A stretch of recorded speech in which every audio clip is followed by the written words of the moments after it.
युधिष्ठिर जी ने कहा, मुनि, मैंने ब्रह्मा जी के कहे हुए पुण्य में पुराण का श्रवण किया है।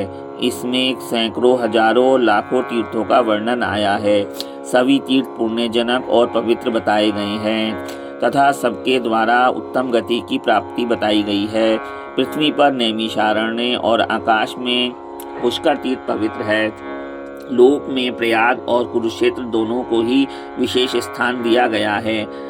आप इन सबको छोड़कर केवल एक की ही प्रशंसा क्यों कर रहे हैं? आप प्रयाग से परम दिव्य गति तथा मनोवांछित भोगों की प्राप्ति बताते हैं। थोड़े से अनुष्ठान के द्वारा अधिक धर्म की प्राप्ति बताते हुए प्रयाग की अधिक प्रशंसा क्यों कर रहे हैं? यह मेरा संशय है।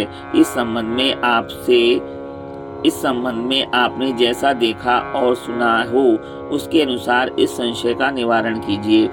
तब मार्कंडेय जी ने कहा, राजन, मैंने जैसा देखा और सुना है उसके अनुसार प्रयाग का महात्म्य बतलाता हूँ। सुनो। प्रत्यक्ष रूप से, परोक्ष तथा और जिस प्रकार संभव होगा मैं उसका वर्णन करूँगा। शास्त्रों को प्रमाण मानकर परमात्मा के साथ जो योग किया जाता है उस योग की प्रशंसा की जाती है। हजारों जन्मों के पश्चात मनुष्यों को उस योग की प्राप्ति होती है।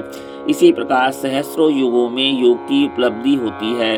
ब्राह्मणों को सब प्रकार के रत्न दान करने से मानवों को योग की प्राप्ति होती है। प्रयाग में मृत्यु होने पर यह सब कुछ स्वतः ही सुलभ हो जाता है।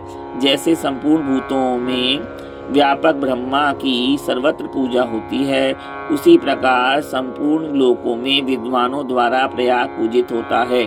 नैमिषारण्य, पुष्कर, गोतीर्थ, सिंधु सागर, संगम, कुरुक्षेत्र, गया और गंगा सागर तथा और भी बहुत से तीर्थ तथा पवित्र पर्वत कुल मिलाकर 30 करोड़ 10,000 तीर्थ प्रयाग में सदा निवास करते हैं, ऐसा विद्वानों का कथन है। वहाँ 3 अग्निकुंड हैं जिनके बीच होकर गंगा प्रयाग से निकलती है। वे सब तीर्थों से युक्त हैं। वायु देवता ने देवलोक, भूलोक तथा अंतरिक्ष में 3.5 करोड़ तीर्थ बतलाए हैं। गंगा को उन सबका स्वरूप माना गया है। प्रयाग, प्रतिष्ठानपुर, झूसी, कंबल, अश्वतर नागों के स्थान तथा भोगवती ये प्रजापति की वेदियां हैं।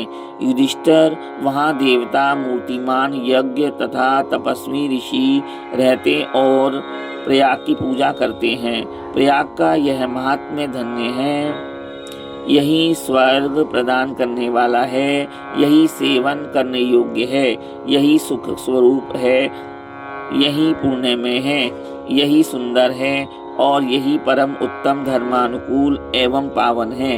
यह महर्षियों का गोपनीय रहस्य है और जो सब पापों को नाश करने वाला है।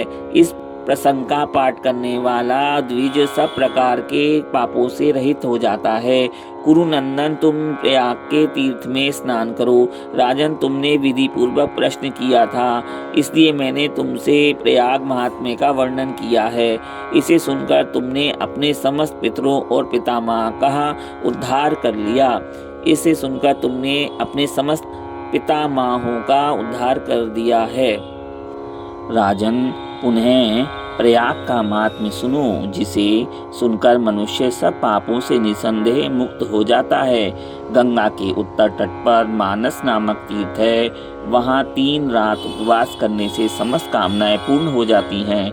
मनुष्य गौ, भूमि और स्वर्ण का दान करने से जिस फल को पाता है वह उस तीर्थ का बारंबार स्मरण करने से मिल जाता है। जो गंगा में मृत्यु को प्राप्त होता है वह मृत व्यक्ति स्वर्ग में जाता है, उसे नरक नहीं देखना पड़ता। माघ मास में गंगा और यमुना के संगम पर 66,000 तीर्थों का समागम होता है। विधि पूर्वक 1 लाख गौओं का दान करने से जो फल मिलता है वह माघ मास में प्रयाग में 3 दिन स्नान करने से प्राप्त हो जाता है। जो गंगा यमुना के बीच में पंचाग्नि का सेवन की साधना करता है वह किसी अंग से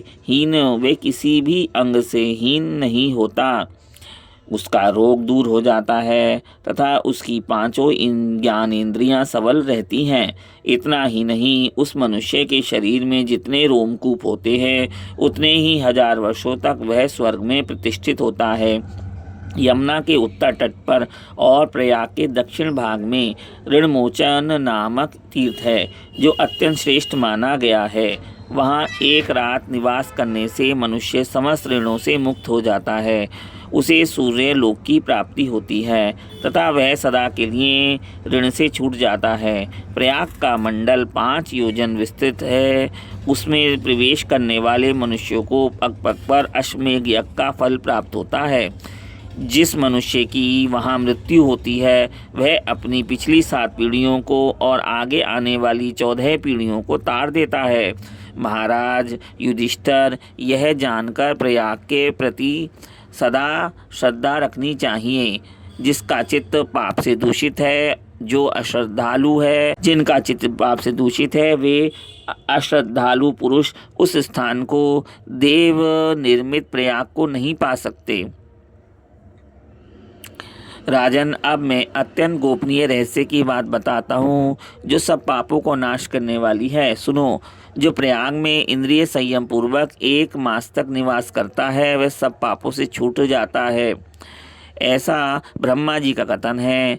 वहाँ रहने से मनुष्य पवित्र, जितेंद्रिय, अहिंसक और श्रद्धालु होकर सब पापों से छूट जाता है और परम पद को प्राप्त होता है। वहाँ 3 काल स्नान और भिक्षा का आहार करना चाहिए। इस प्रकार 3 महीने तक प्रयाग का सेवन करने से वह मुक्त हो जाते हैं।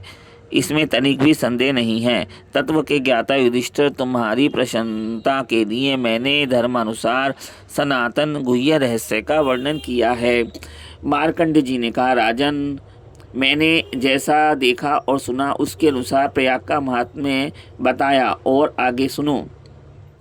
प्रत्यक्ष रूप से, परोक्ष तथा और जिस प्रकार संभव होगा मैं इसका वर्णन करूँगा। शास्त्रों को प्रमाण मानकर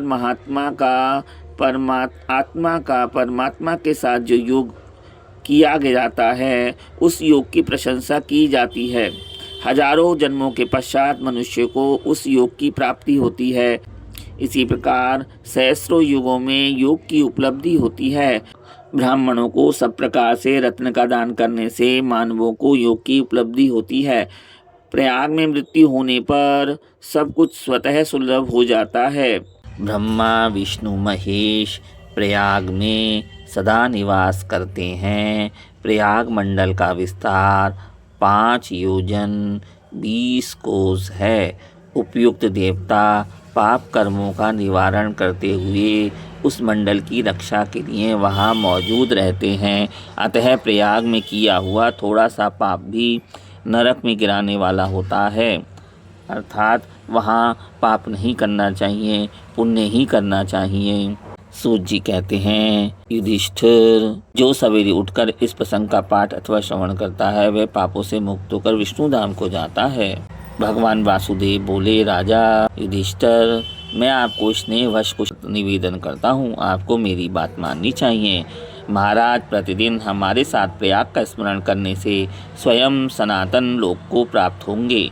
जो मनुष्य प्रयाग को जाता है अथवा वहाँ निवास करता है वह सब पापों से शुद्ध होकर दिव्य लोक को जाता है। जो किसी का दिया हुआ दान नहीं लेता, संतुष्ट रहता है, मन और इंद्रियों को संयम में रखता है, पवित्र रहता है और अहंकार का त्याग कर देता है, उसी को तीर्थ का पूरा फल मिलता है।